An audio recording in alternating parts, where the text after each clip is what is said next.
Hello students, synthesis पढ़ते पढ़ते अब हम लोग आ चुके हैं फॉर्मेशन ऑफ कॉम्प्लेक्स सेंटेंसेस पर। और इस कॉम्प्लेक्स सेंटेंस को पढ़ने से पहले मैं आपको इसका इंपॉर्टेंस बतला देना चाहता हूँ। Yes my dear students, complex sentences are very important not only for writing English but also for speaking English. Yes, while speaking English we use so many sentences and majority of those sentences actually belong to complex sentences. Yes, we speak lots of complex sentences while speaking English.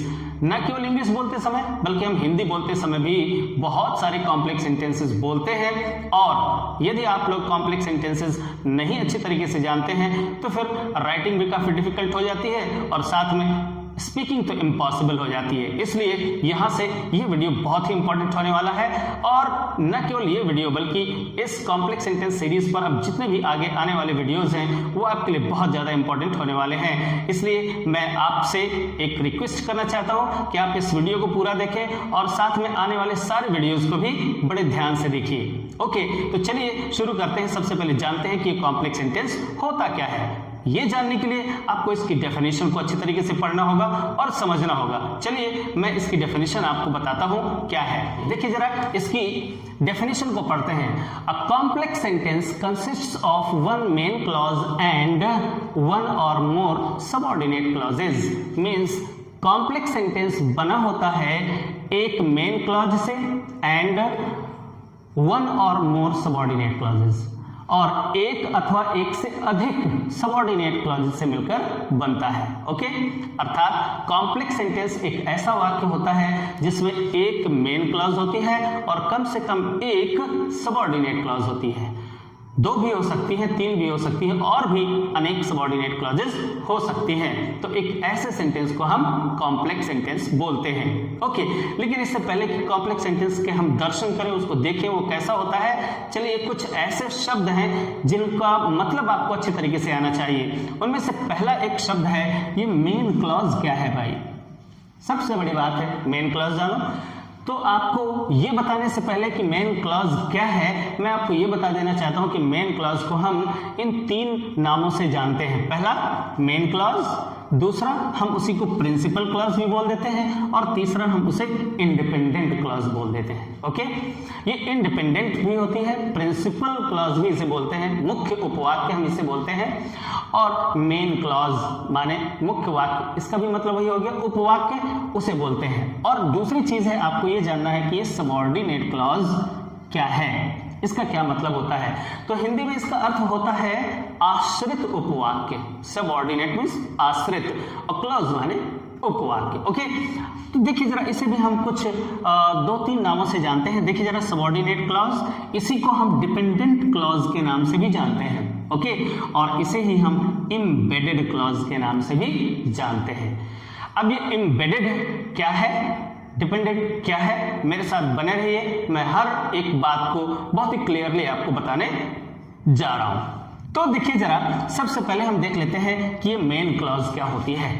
तो अच्छे तरीके से सुनिए, main clause means independent clause. Independent clause का क्या मतलब होता है, एक ऐसी क्लॉज, एक ऐसा शब्दों का समूह जो अपना संपूर्ण अर्थ अपने बलबूते पर प्रकट कर पाने में सक्षम हो। मैंने आपको ये हिंदी में, शुद्ध हिंदी में बतलाया। फिर से जरा सुनिए, शब्दों का एक ऐसा समूह जिसमें एक सब्जेक्ट और एक वर्ब कॉम्बिनेशन होता है तथा जो अपना संपूर्ण भाव प्रकट कर पाने में सक्षम होता है, हम उसे इंडिपेंडेंट क्लॉज बोलते हैं। अब देखिए ये इंडिपेंडेंट क्लॉज किस प्रकार की होती है। यहां पर दो एग्जांपल्स नीचे लिखे हुए हैं, दो सेंटेंसेस लिखे हुए हैं। Actually you are a thief, यहां पर देखते हैं कि एक सब्जेक्ट और एक वर्ब, फाइनाइट वर्ब का कॉम्बिनेशन ये है, और एक सेंटेंस ये है, यहां पर एक सब्जेक्ट और एक वर्ब का कॉम्बिनेशन यहां पर भी है। वर्ब मींस वही फाइनाइट वर्ब जो टेंस बताने वाली क्रिया होती है। जी हाँ, तो ये दोनों ही वास्तव में क्या है, क्लॉजेस हैं। अब ये इंडिपेंडेंट है क्या, जरा देख लेते हैं। अगर ये अपना संपूर्ण भाव प्रकट कर पाने में सक्षम है, इन्हें किसी दूसरी क्लॉज की जरूरत नहीं है अपना भाव प्रकट करने के लिए, तो इसे हम इंडिपेंडेंट क्लॉज कहते हैं। तो जरा गौर से देखिए, यू आर ए थीफ, तुम एक चोर हो। जी हाँ, तो इस सेंटेंस को अगर हम देखते हैं तो इस सेंटेंस से हमें एक कंप्लीट थॉट समझ में आता है। अर्थात ये जो शब्दों का समूह है ये अपने बलबूते पर अपने आप एक संपूर्ण अर्थ प्रकट कर पा रहा है, इसलिए इस क्लॉज को हम कहते हैं इंडिपेंडेंट क्लॉज। ओके, इसी को हम प्रिंसिपल क्लॉज भी बोलते हैं। यहां पर देखिए ये एक ऐसा ही सेंटेंस है जो इंडिपेंडेंट है और अपने बलबूते पर अपना संपूर्ण भाव प्रकट कर पाने में सक्षम है। देखिए, I did not know it, मैं इस बात को नहीं जानता था। Okay, so these are two simple sentences and both of these two sentences are able to express their own complete meaning, अर्थात ये अपना कंप्लीट मीनिंग यहां पर प्रकट कर पाने में सक्षम है, इसलिए इनको हम कहते हैं इंडिपेंडेंट क्लॉज। ओके, अब ये प्रिंसिपल क्लॉज कब बन जाती है या मेन क्लॉज कब बन जाती है? जब ऐसे ही दो क्लॉजेस को हम किसी सबऑर्डिनेटिंग कंजंक्शन से जोड़ देते हैं। सपोज ये दो सेंटेंसेस रखे हुए हैं और इन दो सेंटेंसेस को हम कुछ इस प्रकार से किसी एक सबऑर्डिनेटिंग कंजंक्शन से जोड़ दें। कैसे?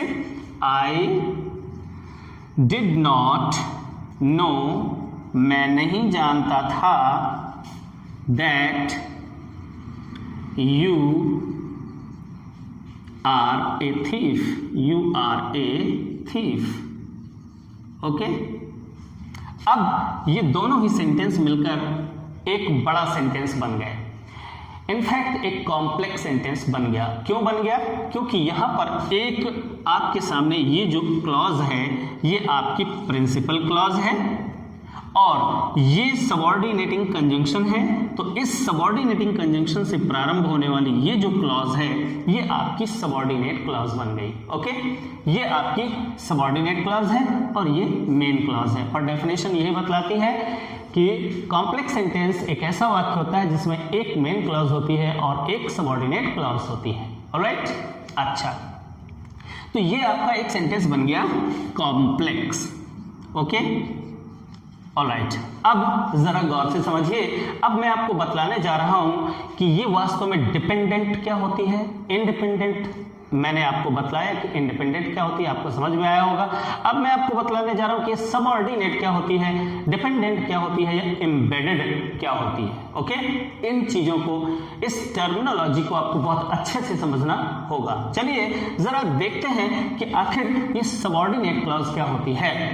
तो सबऑर्डिनेट का हिंदी अर्थ होता है आश्रित उपवाक्य। ओके, अर्थात एक बड़े सेंटेंस का एक ऐसा छोटा वाक्य जो वास्तव में अपना संपूर्ण भाव प्रकट करने के लिए अपने प्रिंसिपल क्लॉज पर डिपेंडेंट होती है, अर्थात निर्भर होती है, आश्रित होती है, उसे हम कहते हैं सबऑर्डिनेट क्लॉज। ओके, अब देखते हैं क्या ये क्लॉज वास्तव में डिपेंडेंट है, आश्रित है, किस प्रकार से? ये आश्रित होना क्या है, कैसे जानेंगे कि कोई क्लॉज अपने प्रिंसिपल क्लॉज पर आश्रित है? तो बस छोटी सी बात को आप समझिए। क्या? यहां पर देखिए, ये एक प्रिंसिपल क्लॉज है और ये एक सबऑर्डिनेट क्लॉज है, अर्थात ये एक डिपेंडेंट क्लॉज है। मीन्स अपना संपूर्ण भाव प्रकट कर पाने के लिए अपनी प्रिंसिपल क्लॉज पर डिपेंडेंट है, आश्रित है, इसीलिए इसको डिपेंडेंट क्लॉज कहा गया है। अब कैसे आश्रित है तो जरा गौर करिए, इस सेंटेंस को जरा ध्यान से पढ़िए और पढ़ने के बाद पता करिए कि क्या ये सेंटेंस आपको सही लग रहा है। देखिए, आई डिड नॉट नो, मैं नहीं जानता था कि तुम एक चोर हो। हिंदी में अगर हम इस सेंटेंस को बोलते हैं तो ये बिल्कुल सही हमको समझ में आता है, मालूम पड़ता है। हमें किसी प्रकार की कोई ग्रामेटिकल मिस्टेक यहां पर समझ में नहीं आती, क्योंकि हम ऐसे बहुत सारे सेंटेंसेस बोलते हैं। मैं नहीं जानता था कि तुम चोर हो। ओके, इस तरह का अगर हम सेंटेंस बोलते हैं तो इसमें कोई बुराई हिंदी में नहीं नजर आती है, बट इंग्लिश में बहुत बड़ी बुराई यहां पर नजर आ रही है। और वो इसीलिए क्योंकि ये जो सबऑर्डिनेट क्लॉज है ये अपने प्रिंसिपल क्लॉज पर डिपेंडेंट होती है। अब जरा देखिए कैसे। अब एक रूल आपको बतलाते हैं। यहाँ पर एक रूल है कि अगर प्रिंसिपल क्लॉज की जो वर्ब है अगर वो पास्ट टेंस में होती है तो सबऑर्डिनेट क्लॉज इस बात के लिए डिपेंडेंट है कि वो देखेगी सबसे पहले कि अगर प्रिंसिपल क्लॉज की वर्ब पास्ट टेंस में है तो उसकी वर्ब भी पास्ट टेंस में ही होनी चाहिए। ओके, भले ही उसका हमें हिंदी में अर्थ बिल्कुल सही समझ में आ रहा हो। ओके, जैसे आई डिड नॉट नो, आपने देखा कि ये पास्ट इंडेफिनिट टेंस से प्रिंसिपल क्लॉज में जो वर्ब है यूज की गई है और सबऑर्डिनेट क्लॉज में प्रेजेंट टेंस रखा हुआ है। अब ये गलत हो गया। इसीलिए ये डिपेंडेंट होती है। इसको देखना पड़ता है, ये हमेशा इस बात के लिए हमेशा ये आश्रित होती है कि अगर प्रिंसिपल क्लॉज की वर्ब पास्ट टेंस में है तो इस यानी सबऑर्डिनेट क्लॉज की क्रिया भी पास्ट टेंस में ही होनी चाहिए। तो अब यहां पर क्या होना चाहिए, आर के स्थान पर यहां पर पास्ट टेंस की वर्ब होनी चाहिए, यू आर ए थीफ। अब इसका अर्थ ये हुआ, मैं नहीं जानता था कि तुम एक चोर थे। हम हिंदी में ऐसा नहीं बोलते हैं, प्रायः हम हिंदी में ऐसे ही बोलते हैं, मैं नहीं जानता था कि तुम चोर हो यार। इस तरह से हम सेंटेंस बोलते हैं, बट इंग्लिश में अगर हम ऐसा बोलेंगे तो वह सेंटेंस ग्रामेटिकली रॉन्ग हो जाएगा। ओके, इसलिए ये एक डिपेंडेंट क्लॉज हुई। ऑलराइट, लेकिन एक चीज आपको यहां पर बतला देता हूं कि अगर यहां इस दैट के स्थान पर कोई कोऑर्डिनेटिंग कंजंक्शन लगा होता, कोऑर्डिनेटिंग कंजंक्शंस जो कि मैं पीछे आपको बता चुका हूं और उसके कई वीडियोस में आपको बतला चुका हूं, ऑलमोस्ट सारे कंजंक्शंस के यूज में आपको बतला चुका हूं, आप उन्हें जरूर देखिएगा। तो देखिए, अगर यहां पर कोई अगर कोऑर्डिनेटिंग कंजंक्शन होता और ये क्लॉज कोऑर्डिनेट होती तो फिर कोऑर्डिनेट क्लॉज चूंकि वो डिपेंडेंट नहीं होती है, वो भी इंडिपेंडेंट क्लॉज ही होती है। इसका मतलब ये हुआ कि अगर यहां पर कोई कोऑर्डिनेटिंग कंजंक्शन होता इस दैट के स्थान पर तो फिर ये बाध्यता नहीं थी हमारे पास। अगर प्रिंसिपल क्लॉज की क्रिया पास्ट टेंस में है तो हमें इसे अनिवार्य रूप से पास्ट टेंस में करना ही होगा, ये बाध्यता हमारे पास नहीं होती। ओके, और यहां पर वो उसी प्रकार से यहां पर वो प्रेजेंट टेंस में भी हो सकती है, फ्यूचर में भी हो सकती है, किसी भी टेंस में हो सकती है, जो सुइटेबल होगा उसके लिए वो उसके अकॉर्डिंग वहां पर टेंस उसकी वर्ब हो सकती है। इसलिए आपको ये ध्यान में रखना होगा कि अगर ये सबऑर्डिनेट क्लॉज है, सबऑर्डिनेटिंग कंजंक्शन लगा हुआ है तो ये सबऑर्डिनेट क्लॉज है, और सबऑर्डिनेट क्लॉज इस बात के लिए डिपेंड करती है कि अगर प्रिंसिपल क्लॉज की वर्ब पास्ट टेंस में है तो इस क्लॉज की यानी सबऑर्डिनेट क्लॉज की वर्ब भी पास्ट टेंस में ही होगी। तो ये तो हो गई डिपेंडेंट होने की बात।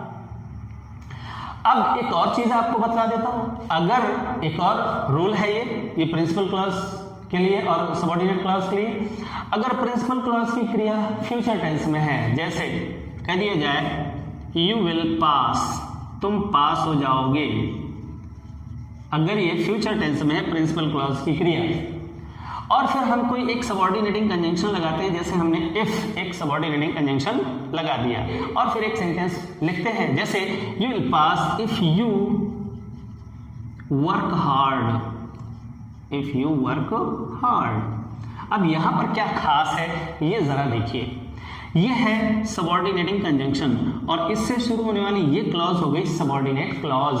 अब हमें ये देखना है क्या प्रिंसिपल क्लॉज की वर्ब फ्यूचर टेंस में है, जी हाँ फ्यूचर टेंस है, विल शैल फ्यूचर टेंस है, और अगर प्रिंसिपल क्लॉज फ्यूचर टेंस में है तो यहां पर जो कंडीशन बताने वाली जो क्लॉज है इफ, यदि, ये कंडीशन बतलाती है। तो जो भी कंडीशनल सेंटेंसेस होंगे और उसमें प्रिंसिपल क्लॉज अगर फ्यूचर टेंस में है तो फिर ये जो क्लॉज बनती है अर्थात जो कंडीशन बताने वाली क्लॉज बनती है वो हमेशा प्रेजेंट टेंस में ही होगी। वैसे हम हिंदी बोलते समय ऐसा ही बोलते हैं, यदि तुम कठिन परिश्रम करोगे फ्यूचर टेंस में, यदि तुमने कठिन परिश्रम करोगे तो तुम पास हो जाओगे। हम दोनों ही क्लॉजेस को फ्यूचर टेंस में बोलते हैं, बट इन इंग्लिश ऐसा नहीं है। अंग्रेजी में क्या होता है कि अगर हमने प्रिंसिपल क्लॉज को फ्यूचर टेंस में बोला है तो एडवर्ब क्लॉज ऑफ कंडीशन, जी हाँ इसे हम एडवर्ब क्लॉज ऑफ कंडीशन बोलते हैं। आगे आप पढ़ेंगे, जानेंगे, समझेंगे। ये क्लॉज हमेशा ही प्रेजेंट टेंस में होती है। प्रेजेंट टेंस वो कोई भी प्रेजेंट टेंस हो सकता है, सिंपल प्रेजेंट टेंस हो सकता है, कंटिन्यूअस हो सकता है, परफेक्ट हो सकता है, परफेक्ट कंटिन्यूअस टेंस हो सकता है, बट प्रेजेंट में होगी। ओके, तो इस तरीके से आप देखते हैं कि ये क्लॉज अपनी प्रिंसिपल क्लॉज पर डिपेंडेंट होती है। इसी बात के लिए, किस बात के लिए कि अगर उनकी क्रियाएं पास्ट टेंस में है तो पास्ट टेंस में ही होगी, और अगर प्रिंसिपल क्लॉज की क्रिया फ्यूचर टेंस में है तो शर्त प्रकट करने वाली क्लॉज भी हमेशा ही प्रेजेंट टेंस में होगी। ऐसा कुछ नियम है, लेकिन ये बाध्यता कोऑर्डिनेटिंग कंजंक्शन से शुरू होने वाले कोऑर्डिनेट क्लॉज के लिए नहीं होती। इसीलिए कोऑर्डिनेट क्लॉज भी इंडिपेंडेंट होती है और प्रिंसिपल क्लॉज वो तो इंडिपेंडेंट होती ही है। ओके, इस तरीके से आपने जाना कि एक डिपेंडेंट क्लॉज क्या है और इंडिपेंडेंट क्लॉज क्या है। अब मैं आपको ये बताने का प्रयास कर रहा हूँ यहाँ पर कि ये जो सबऑर्डिनेट क्लॉज होती है ये एम्बेडेड कैसे होती है। तो बहुत अच्छे तरीके से इसको समझने का प्रयास करिए कि एम्बेडेड क्या होता है। एक छोटा सा एग्जांपल आपके सामने मैं रखने जा रहा हूँ, शायद उससे आपको समझ में आए कि एम्बेडेड क्या होता है। एम्बेडेड का मतलब होता है अंतर्निहित, अर्थात किसी एक शरीर का ही अंग। जैसे मैं एक सिंपल सा एग्जांपल आपको दे रहा हूं, ये जो मेरा हाथ है, ये हाथ मेरे शरीर से जुड़ा हुआ है, एम्बेडेड है। ऑलराइट, अब एक दूसरा उदाहरण है, मैं एक और हाथ लेता हूं। सपोज ये वाला हाथ मेरा असली हाथ नहीं है बल्कि एक आर्टिफिशियल हाथ है, जिसे मैं अलग से खोल करके रख सकता हूँ। कई लोगों की टांगे जैसे कट जाती हैं तो वो दूसरी बनावटी आर्टिफिशियल टांगे लगा लेते हैं, हाथ भी लगा लेते हैं। एक हाथ है जो मेरे शरीर का ही अंग है और वो एम्बेडेड है, और दूसरा हाथ है जो नहीं है, वास्तव में ये मेरा असली हाथ नहीं है बल्कि ये आर्टिफिशियल है, जिसको बनाया गया और फिर मैंने उसे अपने हाथ में सेट कर लिया हुआ है। अब जरा आप गौर करेंगे कि अगर मुझको फीवर होगा तो जरा बताइएगा किस हाथ में मेरे फीवर का प्रभाव जाएगा।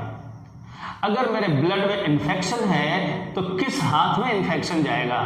निश्चित ही इस हाथ में, चूंकि ये हाथ मेरे शरीर का ही अंग है और ये एम्बेडेड है, अंतर्निहित है, अंदर से जुड़ा हुआ है, इसलिए मेरे फीवर या मेरे ब्लड का इन्फेक्शन इस हाथ में तो जाएगा बट इस आर्टिफिशियल हाथ में नहीं जाएगा। ओके, क्योंकि वो तो अलग से जुड़ा हुआ है। ओके, ऐसा ही सेंटेंस होता है ये जो आपकी सबऑर्डिनेट क्लॉज होती है, ये वास्तव में इसी एम्बेडेड हाथ के ही प्रकार से ये अपने प्रिंसिपल क्लॉज के साथ इन्फ्यूज्ड होता है। अपने प्रिंसिपल क्लॉज के का ही वो एक अंग होता है। जैसे ये हाथ मेरे इस शरीर का एक अंग है, उसी प्रकार से ये जो सबऑर्डिनेट क्लॉज होती है ये अपने प्रिंसिपल क्लॉज का ही एक अंग होती है।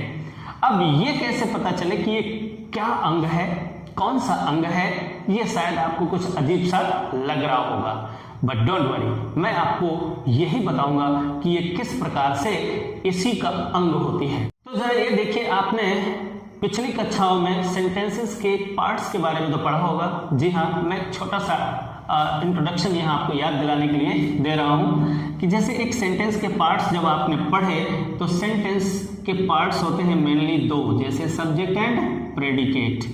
सब्जेक्ट एंड प्रेडिकेट दो पार्ट होते हैं। ओके, सेंटेंस के पार्ट। फाइनाइट वर्ब से पहले वाले हिस्से को सब्जेक्ट कहते हैं और फाइनाइट वर्ब के बाद वाले हिस्से को ऑब्जेक्ट कहते हैं। तो ये वास्तव में क्या हुई है सेंटेंस के, जब हम इनको इनलार्ज करते हैं तो आपको पता है कि सब्जेक्ट के भी कई भाग हो जाते हैं, प्रेडिकेट के भी कई भाग हो जाते हैं। तो जब हम प्रेडिकेट के भाग करते हैं तो उसमें एक वर्ब आ जाती है, पहला अंग उसका होता है, फिर दूसरा ऑब्जेक्ट होता है, फिर कॉम्प्लीमेंट भी हो जाता है। इस प्रकार से कई अंग हो जाते हैं एक सेंटेंस के।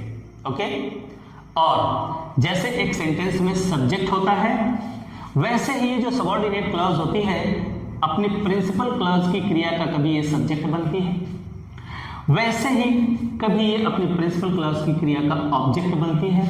ये सारी चीजें आपको तो अगले वीडियो में ही देखने को मिलेंगी, बट यहाँ पर मैं आपको छोटा सा एग्जांपल देकर के आपको बतलाने का प्रयास कर रहा हूँ कि किस प्रकार से एम्बेडेड है। मैं आपको बता रहा हूँ कि एक सेंटेंस होता है, उस सेंटेंस में एक सब्जेक्ट एक पार्ट होता है, एक प्रेडिकेट होता है। प्रेडिकेट को जब इनलार्ज करते हैं तो वर्ब आ जाती है, पहला अंग हो गया सब्जेक्ट, फिर दूसरा अंग हो गया वर्ब, फिर तीसरा हो गया ऑब्जेक्ट। ऑब्जेक्ट नहीं होता तो कॉम्प्लीमेंट होता है। कुछ इस प्रकार से अंगों की हम गिनती गिन लेते हैं कि एक सेंटेंस के ये अंग होते हैं। ओके, ये भाग होते हैं। उसी प्रकार से ये जो सबऑर्डिनेट क्लॉज भी होती है ना, ये भी वास्तव में उसी प्रिंसिपल क्लॉज में, ये सपोज ये प्रिंसिपल क्लॉज है, उसी प्रिंसिपल क्लॉज में कभी ये सब्जेक्ट का रूप लेती है, कभी ऑब्जेक्ट का रूप लेती है, कभी कॉम्प्लीमेंट का रूप लेती है, कभी एडजेक्टिव की तरह यूज आती है। जब हम इस सब्जेक्ट के बारे में पढ़ेंगे, सब्जेक्ट के जब हम पार्ट्स को इनलार्ज करते हैं तो एक हेड वर्ड आता है, उससे पहले एडजेक्टिव आता है, उसके बाद में एडजेक्टिव फ्रेज होता है। अगर आपने ये सब कुछ पढ़ा है तो ये सब्जेक्ट के पार्ट्स हैं। उससे पहले यहाँ पर डिटरमाइनर आता है, आपने पिछली वाली कक्षाओं में ये चीजें आपने पढ़ी होंगी। ओके, ये एक्चुअली सब्जेक्ट मेन सब्जेक्ट होता है और उस मेन सब्जेक्ट को क्वालिफाई करने वाला एक एडजेक्टिव होता है, एक एडजेक्टिव फ्रेज होता है। ये सारे के सारे सब्जेक्ट के पार्ट्स होते हैं। प्रेडिकेट के पार्ट्स में आप आते हैं तो देखते हैं वर्ब होता है, ऑब्जेक्ट होता है, कॉम्प्लीमेंट होता है। और भी अन्य चीजें होती हैं। जी हाँ, तो यहाँ पर ये जो सबऑर्डिनेट क्लॉज है, इनफैक्ट अपने प्रिंसिपल क्लॉज के लिए वैसा ही या तो वो सब्जेक्ट बनती है, जैसे ये प्रिंसिपल क्लॉज है। इस प्रिंसिपल क्लॉज में अभी तो ये सब्जेक्ट है आई, लेकिन हो सकता है कि ये पूरी पूरी क्लॉज ही इस प्रिंसिपल क्लॉज की क्रिया का सब्जेक्ट बन जाए।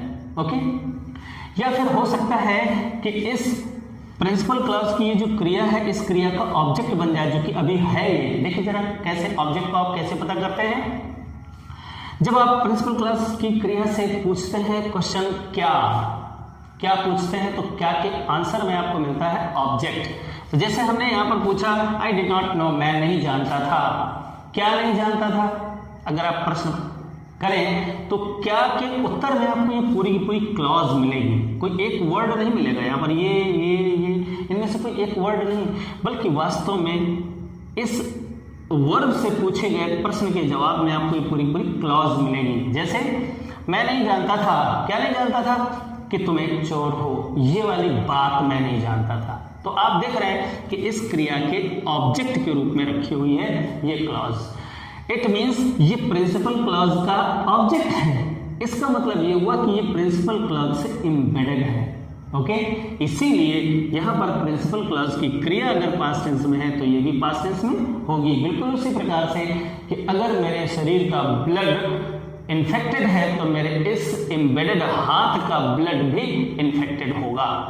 ये आप अच्छे तरीके से इस एग्जांपल से समझने का प्रयास करिए कि प्रिंसिपल क्लॉज में जिस प्रकार की बात होती है वो पूरी की पूरी बात यहाँ पर जाकर के एक्चुअली ये उसका प्रभाव वहाँ पर डालती है, अर्थात ये वाली क्लॉज अपने प्रिंसिपल क्लॉज पर डिपेंडेंट होती है। और अच्छे तरीके से आप जरूर समझेंगे उस समय जब मैं आपको इसके आगे की कहानी बताऊंगा। ओके, अब यहाँ पर देखते हैं कि ये जो क्लॉज होती है ये वास्तव में अपने प्रिंसिपल क्लॉज के लिए 3 प्रकार के काम करते हैं। कौन कौन से काम? कभी तो ये नाउन का काम करती है, ये क्लॉज हुई तो ये कभी नाउन का कार्य करती है, कभी एडजेक्टिव का कार्य करती है और कभी एडवर्ब का कार्य करती है। इसलिए इसे 3 प्रकार के नामों से जाना जाता है। पहला नाम सबऑर्डिनेट नाउन क्लॉज।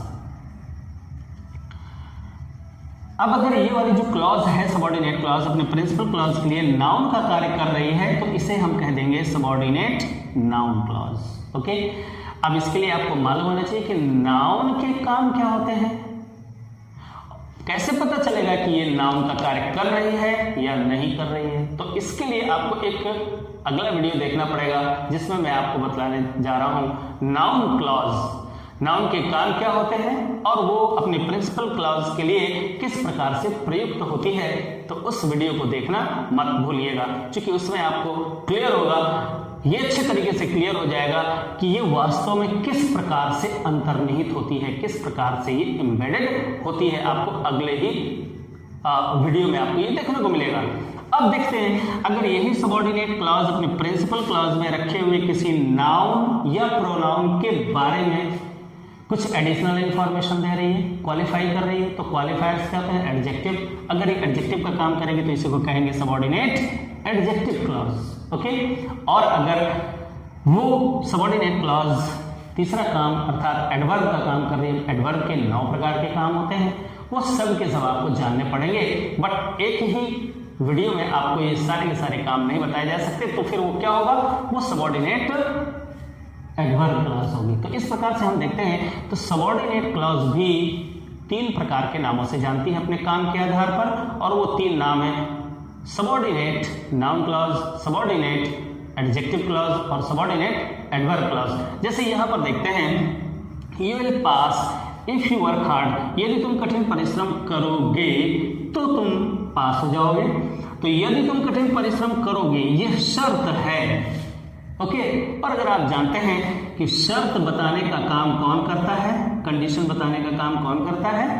एडवर्ब करता है। जी हाँ, तो ये सबऑर्डिनेट एडवर्ब क्लॉज कही जाएगी। ओके, ये यहाँ पर इस वर्ब मींस प्रिंसिपल क्लॉज की जो वर्ब है उसके ऑब्जेक्ट के रूप में रखी हुई है, तो ये नाउन क्लॉज है क्योंकि नाउन का ही काम होता है कि वो किसी फाइनाइट वर्ब का ऑब्जेक्ट बने। ओके, इस प्रकार से आपको जानना होगा सबसे पहले कि नाउन क्या होता है, नाउन के कार्य क्या होते हैं, what are the functions of noun, आपको जानना पड़ेगा। और अगर आप ये सारी चीजें जान लेते हो तो फिर कॉम्प्लेक्स सेंटेंसेस आपको आसानी से समझ में आएंगे। बट माय डियर स्टूडेंट्स, हो सकता है यहाँ पर बहुत सारी बातें आपके दिमाग में प्रश्न बन करके आ रही हों। जी हाँ, आप अपने क्वेश्चंस जरूर नीचे कमेंट बॉक्स पर लिखें, बट डोंट वरी, आपके हर क्वेश्चन का जवाब आपको अगले वीडियोस में मिलेगा। बट यहाँ से शुरू होती है कॉम्प्लेक्स सेंटेंस की एक सीरीज जो कम से कम 4 या 5 वीडियोस तक जाएगी। आप प्रत्येक वीडियो को बड़े ध्यान से देखते जाइए और फिर जब अंत में आप अंतिम वीडियो देखेंगे कॉम्प्लेक्स सेंटेंस पर, तो I believe, I hope and I assure you कि आपको कॉम्प्लेक्स सेंटेंस से रिलेटेड कोई भी प्रॉब्लम नहीं रह जाएगी।